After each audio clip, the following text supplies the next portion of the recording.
Hello, learners. How are you all? Hope you all are doing well.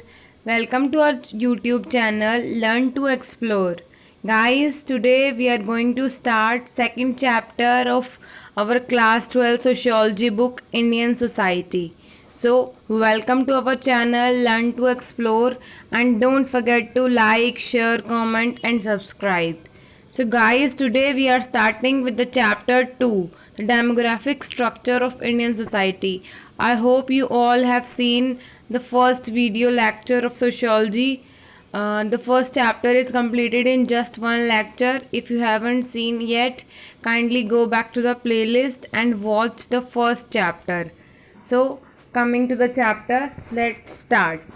The chapter second of Indian Sociology, class 12th book. This is the first book and this is chapter second, which named the demographic structure of Indian society. Demography means the population structure of Indian society. Demography का सीधा मतलब population से संबंधित है.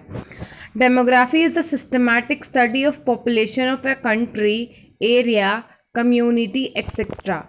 Demography studies the trends and processes associated with population, including changes in population size, patterns of birth, death, and migration, and the structure and composition of population, such as relative proportions of women, man, and different age groups.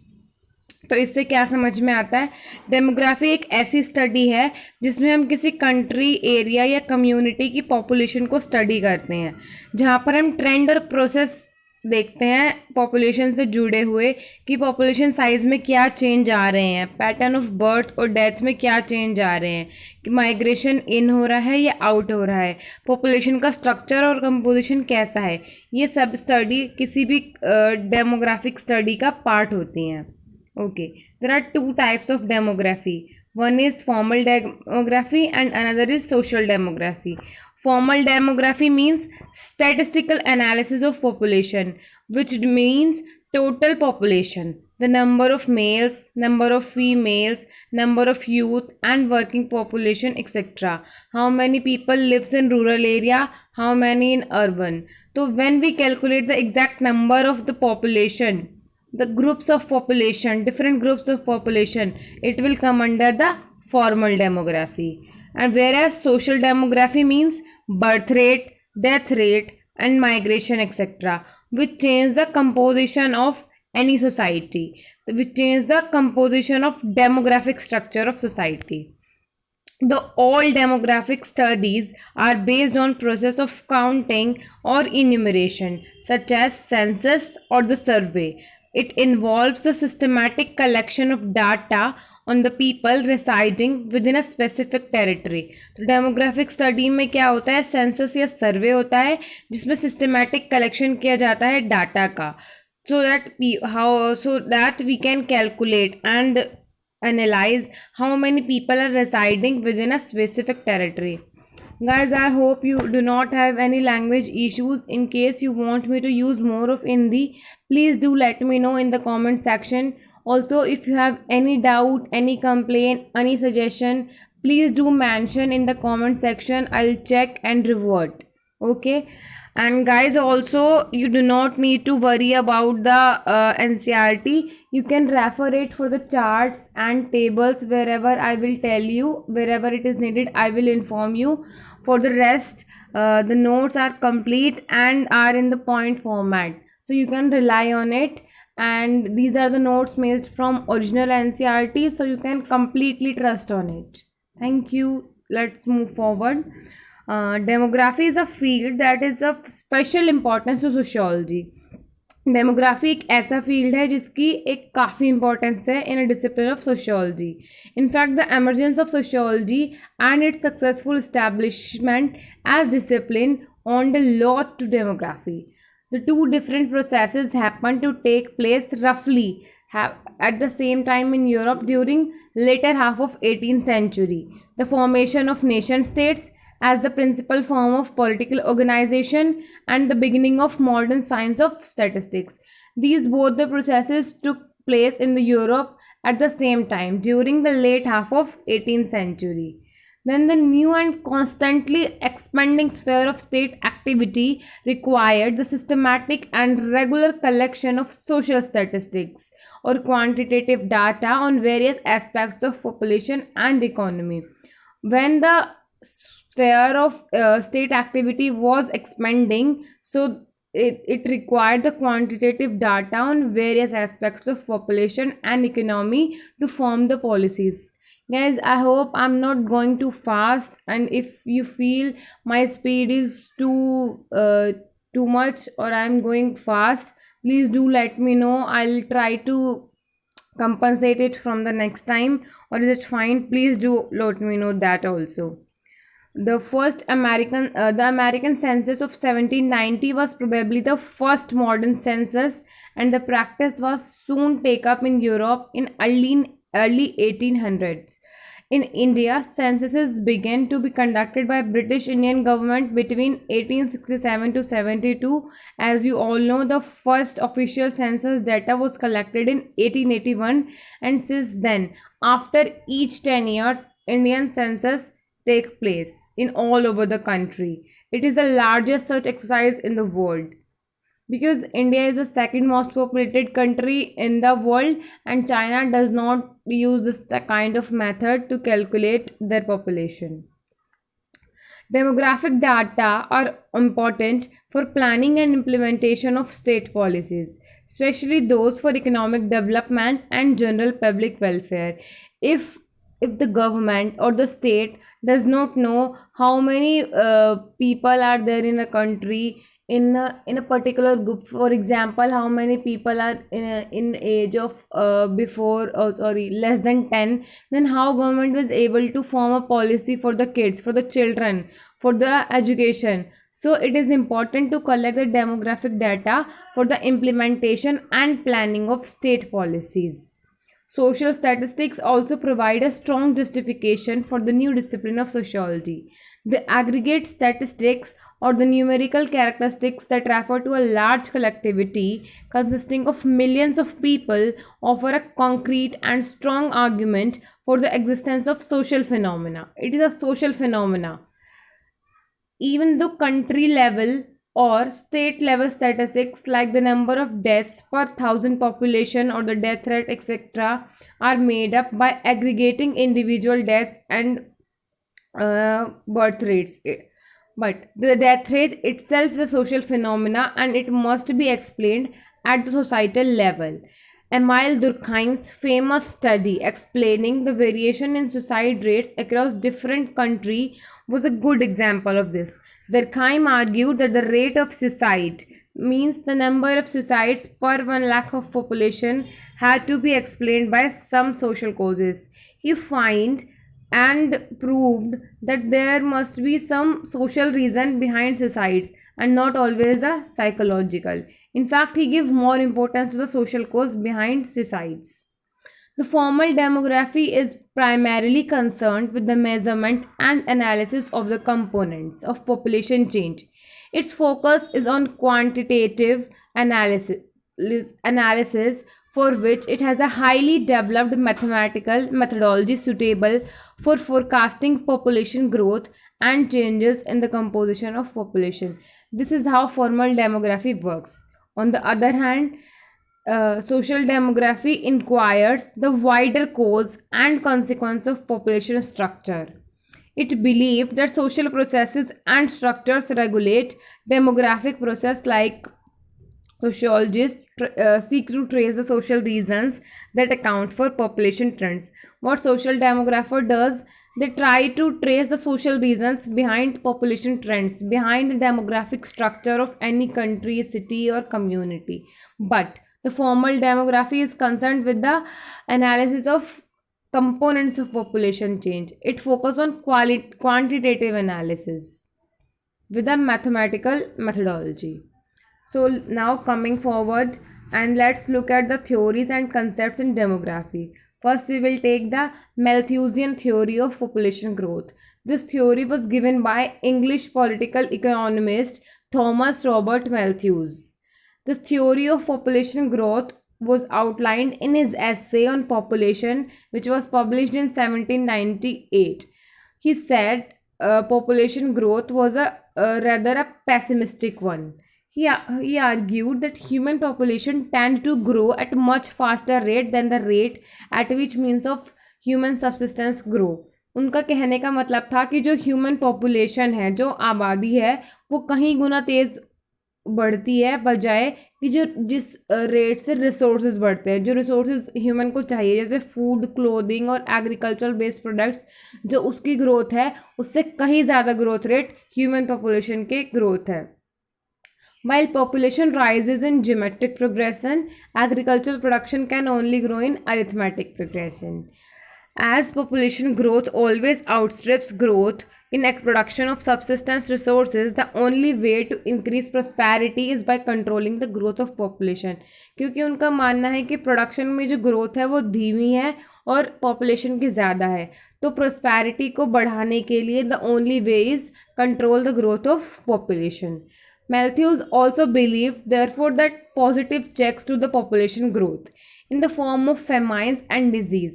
He believed in the forms of famines and disease, they are inevitable because they are the nature's way of dealing with the imbalance between food supply and increasing population. उनका मानना था कि एक प्राकृतिक तरीका है कि कोई भी आपदा आती है या फेमाइंस आते हैं या बीमारी आती है, महामारी, फॉर एग्जांपल अभी कोरोना पैंडेमिक चल रहा है, ये सब नेचर का तरीके हैं जो इम्बैलेंस क्रिएट होता है higher growth in population and lesser growth in food supply की वजह से उसे कंट्रोल करने के लिए, उसे बैलेंस करने के लिए, उसे इक्विलिब्रियम में लाने के लिए ही नेचर के तरीके हैं. Matthew's theory was influential for a long time, but later challenged by theorists who claimed that economic growth could outstrip population growth. Matthew's predictions were proved false because both food production and standards of living continue to rise despite the rapid growth of population.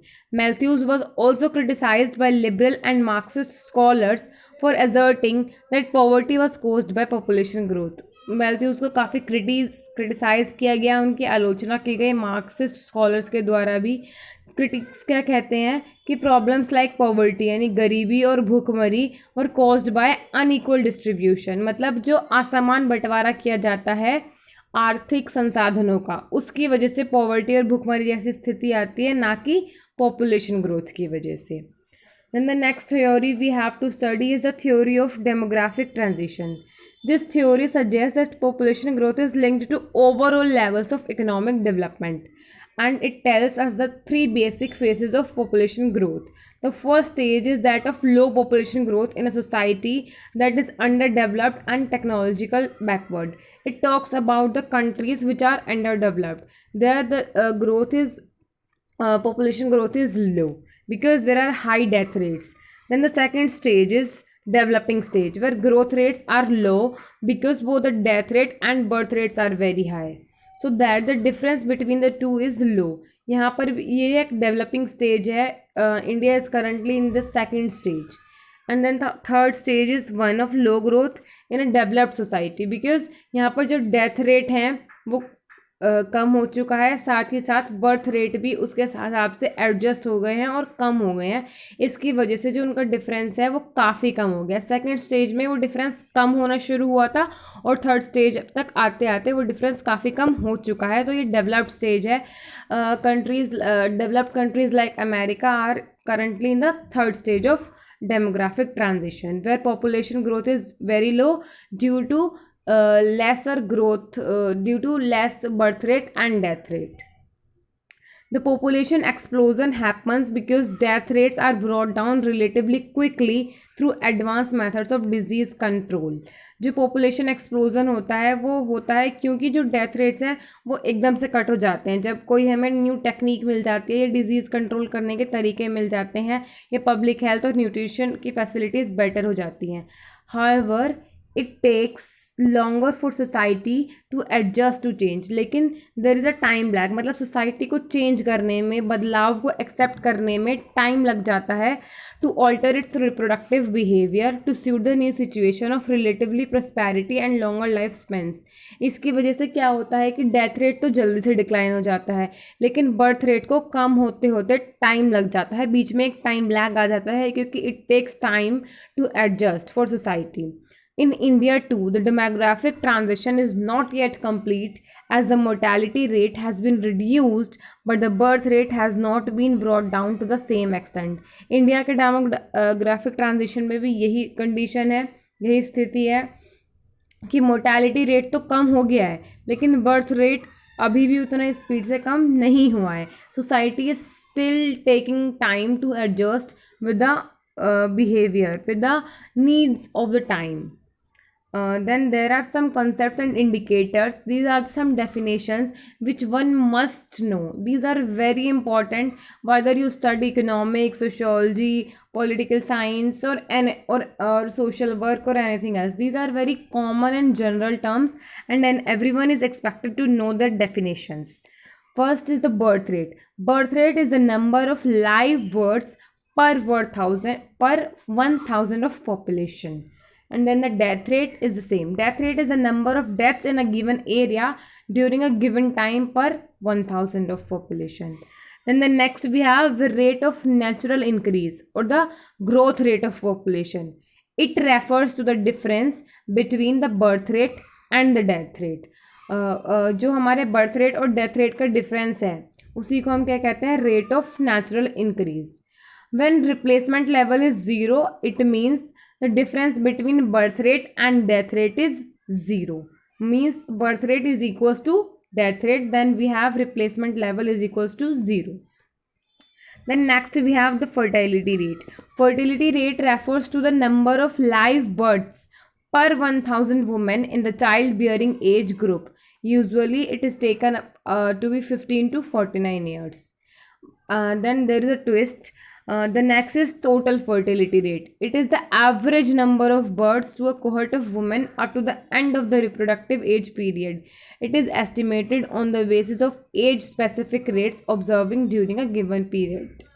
तो fertility rate क्या होता है कि जितने live birth हुए हैं पर 1,000 women in the child bearing age, मगर टोटल फर्टिलिटी रेट होता है the average number of births to cohort of women जिनकी रिप्रोडक्टिव एज है और वो कितने बच्चों को जन्म दे सकती हैं, वो होता है total fertility rate. Then the next we have the infant mortality rate. It is the number of deaths of babies before the age of 1 year पर 1,000 लाइव बर्थ. फॉर एग्जाम्पल, अगर किसी कंट्री में एक साल में 1,000 बच्चों को जन्म हुआ है तो उनमें से कितने ऐसे बच्चे हैं जिनकी मृत्यु 1 साल से पहले हो जाती है, तो वो होगा वहाँ का infant mortality rate. Then the next is maternal mortality rate. It is the number of women who die in childbirth per 1,000 live births. Means the women who died during delivery or the pregnancy. Then the next we have life expectancy. Life expectancy refers to the estimated number of years that an average person is expected to survive. मतलब कि किसी भी country में हर country की एक life expectancy होती है जिसमें ये अनुमान लगाया जाता है कि अभी ये कंट्री की जो करंट सिचुएशन है, इस सिचुएशन में most of the population will live up to this age. So this is called as life expectancy. It is the expected age of survival. It is calculated on the basis of data on age-specific death rates in a given area over a period of time. Then next we have the sex ratio. It refers to the number of females per 1,000 males in a given area at a specific time period. Means at per 1,000 males, how many females we have? It is equal to the sex ratio. Then the next is the age structure of the population. It refers to the proportion of persons in different age groups relative to the total population. Means the age structure changes in response to change in level of development and average life expectancy. जो as structure है वो change होता रहता है level of development और average life expectancy के हिसाब से एडजस्ट होता रहता है. ये बताता है कि एज स्ट्रक्चर मीन्स कि how many peoples are in how many different age groups currently in any country. Then the dependency ratio. It is equal to the population below 15 or above 16.4 divided by the population in the 15 to 64 age group, which is the working age group. The ratio is usually expressed as percentage. It tells us how much population is dependent in the country on the working age population. So guys, all these definitions are given in NCERTs also, but then they have included some extra points also, but here I have cut it short and included only what is important for you for the exam perspective. So guys, this is enough for today. From the next class we will be starting with the size and growth of India's population. Till then, keep revising the second chapter and also the first chapter. In case you have any doubt in first chapter or in second chapter, you can ask in the comment section below. I would like to answer all your queries. So guys, stay tuned and keep revising, and also don't forget to like, share, comment and subscribe to our channel. From here we'll continue in the next class. Stay tuned. Thank you. Hope you have enjoyed the class. Thank you.